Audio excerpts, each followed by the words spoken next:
Hi, welcome to செரின்ஸ் kitchen. இன்றைக்கி நம்ம கிச்சனில் ஒரு சூப்பரான ஒரு ஸ்வீட் ரெசிபி தான் பண்ண போகிறோம். என்னென்னு பார்த்தீங்கன்னா, இளநீரில் அல்வா பண்ண போகிறோம். ரொம்ப ஈஸியான முறையில் ஒரு அல்வா எப்படி பண்ணுறது அப்படிங்கிறத பார்க்கலாம்.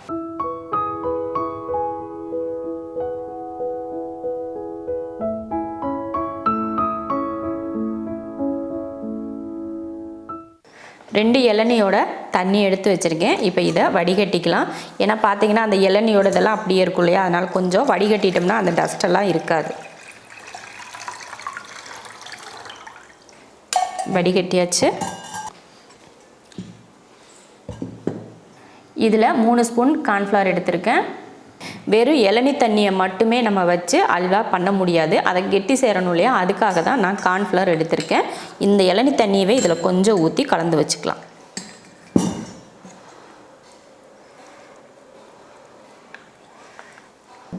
நல்லா கலந்துட்டு அதுக்கப்புறமா இது கூட ஊற்றிக்கலாம். இப்படியே நீங்கள் மாவை இவ்வளோ தண்ணிலையும் நீங்கள் போட்டிங்கன்னா அப்படியே கட்டியாகவே நிற்கும். அதனால் இந்த மாதிரி கலந்துட்டு அதுக்கப்புறம் நீங்கள் சேர்த்துக்கோங்க.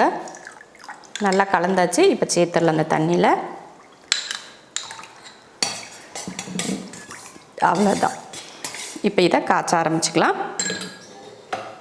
ஒரு கடாய் வச்சு ஸ்டவ் ஆன் பண்ணிக்கலாம். ஆன் பண்ணிவிட்டு கொஞ்சமாக நெய் விட்டுக்கோங்க. கொஞ்சமாக நெய் விட்டுக்கோங்க போதும். இதில் நம்ம கலந்து வச்ச இளநீ தண்ணியை சேர்த்துடலாம்.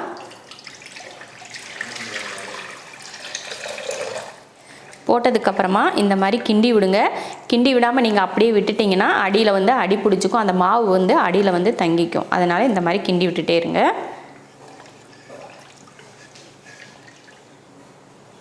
கொதிக்க ஆரம்பித்ததுமே பாருங்கள், நல்லா கட்டியாக ஆரம்பிச்சிருச்சு பாருங்கள். உங்களுக்கு பார்த்தாலே தெரியும், கலரும் மாறிடுச்சு பாருங்கள். நல்லா பார்க்குறதுக்கு கொல கொலப்பாக தெரியுது. இன்னும் கொஞ்சம் நேரம் கலந்துக்கிட்ட ஒரு 10 நிமிஷம் கிட்ட கலந்தாலே போதும், நல்லா கெட்டியாயிரும். இன்னும் நல்லா கெட்டி ஆனதுக்கப்புறம் நம்ம சர்க்கரை சேர்த்துக்கலாம். பாருங்கள், அல்வா கிண்டி இந்த அளவுக்கு கெட்டியாக வந்திருக்கு பாருங்கள். எந்த அளவுக்கு இருக்குது பாருங்கள். நம்ம முதல்ல ஊற்றின தண்ணிக்கும் இப்போ இருக்கிறதுக்கும் எவ்வளோ கரெக்டாக வந்துட்டுருக்கு. இப்போ இதில் இந்த கலர்லேயே உங்களுக்கு அல்வா இருந்தால் நல்லாயிருக்கும்னு நினச்சா இப்படியே நீங்கள் வச்சுக்கோங்க. இல்லை கலர்ஃபுல்லாக வேணும் அப்படின்னு நினச்சிங்கன்னா இது கூட கொஞ்சம் ஃபுட் கலர் சேர்த்துக்கோங்க. நான் வந்து கொஞ்சம் ஃபுட் கலர் சேர்த்துக்க போகிறேன். ஆரஞ்சு கலர் ஃபுட் கலர் சேர்த்துக்கிறேன். கலர் வந்து ஆப்ஷனல் தான், உங்களுக்கு விருப்பப்பட்டால் நீங்கள் சேர்த்துக்கலாம், இல்லைன்னா தேவையில்லை. எந்த கலர் வேணாலும் நீங்கள் சேர்த்துக்கலாம், எல்லோ, ரெட்டு இந்த மாதிரி.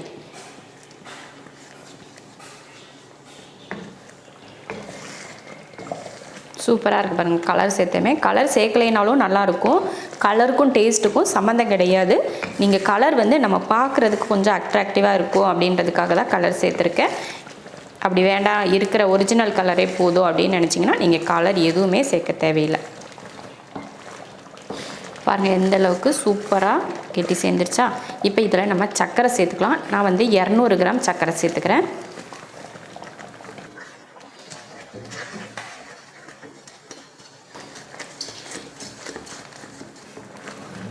சர்க்கரை போட்டு நல்லா கரைஞ்சிட்டு அதுக்கப்புறம் பாருங்கள் நல்லா வற்றி ஒன்று சேர்ந்து வர ஆரம்பிச்சிருச்சு பாருங்கள். இந்த டைமில் கொஞ்சம் ஏலக்காய் தூள் சேர்த்துக்கோங்க.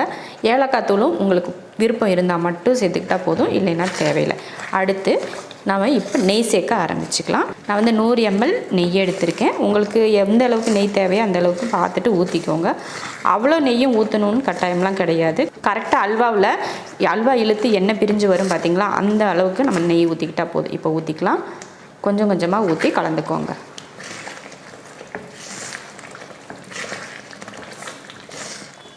பாருங்கள், நம்ம இப்போ ஊற்றின நெய் வந்து நல்லா கலந்துருச்சு பாருங்கள். மறுபடியும் இப்போ கொஞ்சம் நெய் ஊற்றிக்கலாம்.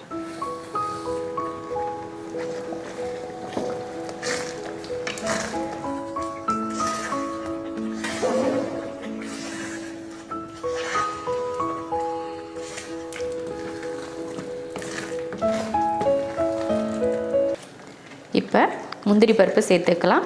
பாருங்கள், நான் நெய்யிலெல்லாம் வறுக்கலை, அப்படியே பச்சையான ஒரு முந்திரி தான் சேர்த்துக்கிறேன்.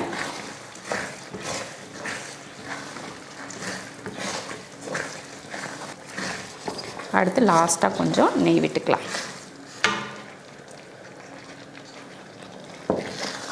அவ்வளோதான்.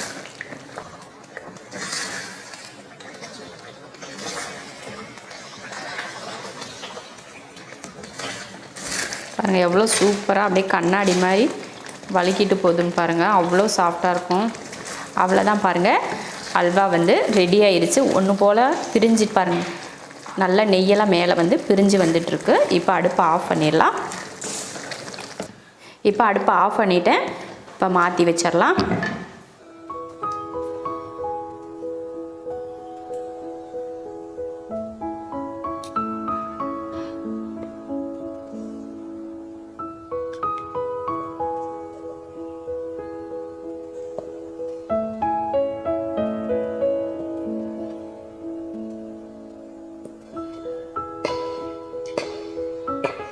நல்லா சாஃப்டாக இருக்கும். கொஞ்சம் ஆறுச்சுன்னு வச்சுக்கோங்களேன், இன்னும் நல்லா கெட்டியாயிரும். அதனால நல்லா ஆற விட்டுக்கோங்க. கொஞ்சம் வெதுப்பாக ஆறுற வரைக்கும் வெயிட் பண்ணிவிட்டு அதுக்கப்புறமா எடுத்து நம்ம சாப்பிட்டுக்கலாம். இதுக்கு மேலே நம்ம வேறு எதுவுமே சேர்க்க தேவையில்லை. மேலே டெக்கரேஷனுக்காக வேணால் மேலே லைட்டாக வந்து ஏதாவது நட்ஸை வந்து கட் பண்ணி பொடியாக தூவிக்கோங்க. அப்புறம் உங்களுக்கு கட் பண்ணி சாப்பிட்ணும் அப்படின்னா கூட நீங்கள் ட்ரேயில் இந்த மாதிரி ஊற்றிட்டு நல்லா சில்லுன்னு ஆற வச்சுட்டு கட் பண்ணிங்கன்னா நம்ம நல்லா க்யூப்பாக வரும். அந்த மாதிரி கூட நீங்கள் பண்ணிக்கலாம். நம்ம வந்து அந்த மாதிரிலாம் பண்ணுறதில்ல, அப்படியே எடுத்து சாப்பிட்ற போல தான் நான் பண்ணியிருக்கேன். ஆறுறதுக்காக தான் நான் இப்போ ட்ரேலாம் மாற்றிருக்கேன். ஆறட்டும், எடுத்து பார்த்துக்கலாம். அல்வா வந்து நல்லா ஆறிடுச்சு. இப்போ ஒரு பிளேட்டுக்கு இதை மாற்றிக்கலாம். நம்ம தொட்டு பார்த்தோம்னா நம்ம கையில் ஒட்டக்கூடாது. அந்த மாதிரி இருந்தால் தான் சரியான பக்குவமாக அல்வா வந்திருக்கு அப்படின்னு சொல்லிட்டு அர்த்தம். இப்போ தட்டில் நம்ம கமுத்திக்கலாம். பாருங்கள், கமுத்திட்ட உடனே அல்வா வந்து சூப்பராக அது பாருங்கள் அப்படி பிரிஞ்சு அதுவே வந்து விழுகுது பாருங்கள், ரொம்ப அருமையாக.